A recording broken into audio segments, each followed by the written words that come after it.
বেঁচে যাওয়া রুটি দিয়ে আমরা অনেক কিছু তৈরি করে খাই, তবে আজকে আমি যেটা নিয়ে এসেছি সেটা একেবারে ইউনিক। একটা নতুন ধরনের পকোড়া নিয়ে এসেছি, আর এটা খেয়ে কেউ বুঝতেই পারবে না যেটা রুটি দিয়ে তৈরি করা হয়েছে। সবাইকে শুভ সকাল। আমার আরেকটি কুকিং ব্লগে তোমাদের সকলকে স্বাগত। তো সকাল সকাল আমি চলে যাচ্ছি কিচেনে, তোমরাও চলে আসো।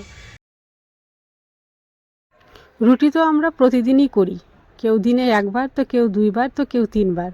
কিন্তু সব সময় কি আর মাপ করে রুটি করা যায় বলো? একটা দুটো রুটি তো বেঁচেই যায়, আর সেই বেঁচে যাওয়া রুটি কেউ খেতে চায় না।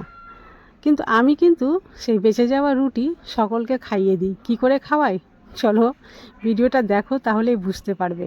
এটা খেয়ে কেউ বুঝতেই পারবে না যে আমি রুটি দিয়ে তৈরি করেছি। তো বেঁচে যাওয়া রুটিকে এভাবে রোল করে চাকুর সাহায্যে একেবারে ম্যাগির মতো করে বা নুডলসের মতো করে আমি কেটে নিয়েছি, আর দেখতেই পাচ্ছ কিভাবে কেটেছি।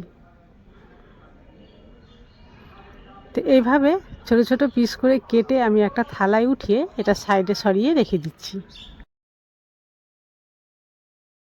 এবার আমি নিয়ে নিচ্ছি একটা মিক্সিং বোল, আর সেটাতে দিয়ে দিচ্ছি 4টা আলু।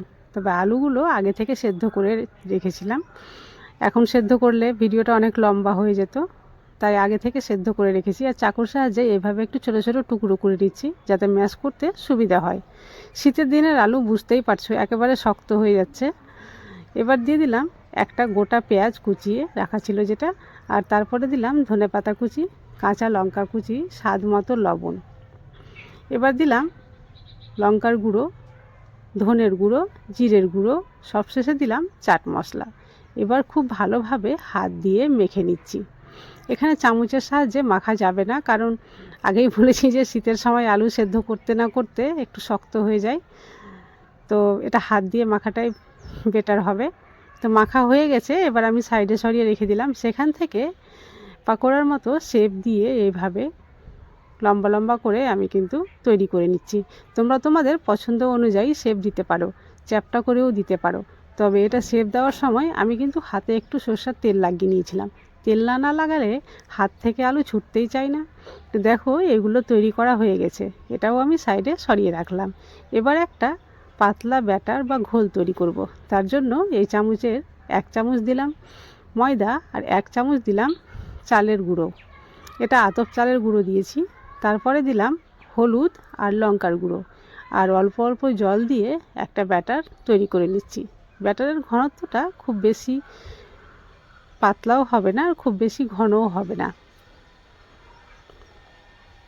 এই ধরনের সহজ সরল রেসিপি আমি প্রায় প্রতিদিনই তোমাদের সঙ্গে শেয়ার করে থাকি। আমার এই নতুন নতুন রেসিপিগুলো তোমাদের ভালো লাগলে আমার চ্যানেলটি প্লিজ সাবস্ক্রাইব করে পাশে থেকো। আর আগে থেকে সাবস্ক্রাইব করে থাকলে তোমাদের জন্য রইল অসংখ্য ধন্যবাদ। সাবস্ক্রাইব করার সঙ্গে সঙ্গে পাশে থাকা বেল বাটনটা অবশ্যই ক্লিক করে দিও আমার নতুন ভিডিওর আপডেট পাওয়ার জন্য। তোমাদের সঙ্গে গল্প করতে করতে একটা পকোড়া তৈরি করা হয়ে গেল, আর কিভাবে করলাম সেটা তোমরা দেখেই বুঝে গেছো। চলো আবারও তোমাদের আমি দেখিয়ে দিচ্ছি। এই যে একটা আলুর পকোড়াগুলো নিলাম, নিয়ে সেই বেসনের ঘোলে এভাবে ডিপ করে দিলাম। বেসন খুব ভালোভাবে গায়ে লাগিয়ে নিতে হবে। বেসন বলে ফেললাম, যে ব্যাটারটা তৈরি করেছিলাম সেই ব্যাটারটা। এবার সেই ব্যাটার থেকে উঠিয়ে আমি সরাসরি রুটির যে টুকরোগুলো ছিল তার উপরে এভাবে দিয়ে দিলাম, আর খুব সহজে গায়ে টুকরো করা রুটি কোট করা হয়ে গেছে। আর এইভাবে হাত দিয়ে গোল গোল করে চেপে চেপে আমি তৈরি করে নিলাম। সবগুলো তৈরি করা হয়ে গেছে। এবার চলো এগুলোকে ভাজলেই পকোড়া তৈরি হয়ে যাবে। আর ভেজে নেওয়ার পরে কেউ বুঝতেই পারবে না যে এটা রুটি দিয়ে তৈরি করেছি। তেল গরম হয়ে গেছে, তাই এগুলো দিয়ে উল্টে পাল্টে আমি ভেজে নিচ্ছি। উপর থেকে একটু তেল ছড়াতে হবে, তাহলে উপরটাও খুব তাড়াতাড়ি সেদ্ধ হয়ে যাবে, মানে ক্রিস্পি হয়ে যাবে।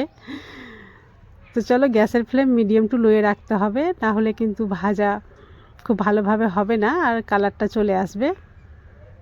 তো এইভাবে উল্টে পাল্টে খুবই অল্প সময়ের মধ্যে দেখো ভাজা হয়ে গেছে, কালারটাও খুব সুন্দর চলে এসছে। আর আওয়াজ শুনে তোমরা নিশ্চয়ই বুঝতে পেরে যাচ্ছ যে কতটা ক্রিস্পি হয়েছে। তো সবগুলো ভাজা হয়ে গেছে, এবার আমি ধনেপাতা চাটনির সঙ্গে সার্ভ করছি। এখন শীতের সময় অন্য কোনো চাটনি খেতে আর ইচ্ছে করে না, তাই বলো শুধু ধনেপাতাই খেতে ইচ্ছে করে। তো তোমরা টমেটো সস দিয়েও খেতে পারো। আর আওয়াজটা শুনে বুঝতে পারলে কতটা ক্রিস্পি হয়েছে, আর এতটা টেস্টি হয়েছে যে তোমরা না খেলে বুঝতেই পারবে না। আমি তোমাদের কিভাবে বুঝাবো বলো? আমি নিজেই খাচ্ছি, তোমরা একবার অবশ্যই করে দেখো, তারপরে খাবে, তারপরে আমাকে কমেন্টে এসে জানাবে যে কতটা টেস্টি হয়েছে। ভালো লাগলে একটা লাইক করে দিও। আজ তাহলে এই পর্যন্তই, আবার আসবো অন্য কোনো ভিডিও নিয়ে। ততক্ষণ পর্যন্ত তোমরা সবাই সুস্থ থেকো, ভালো থেকো।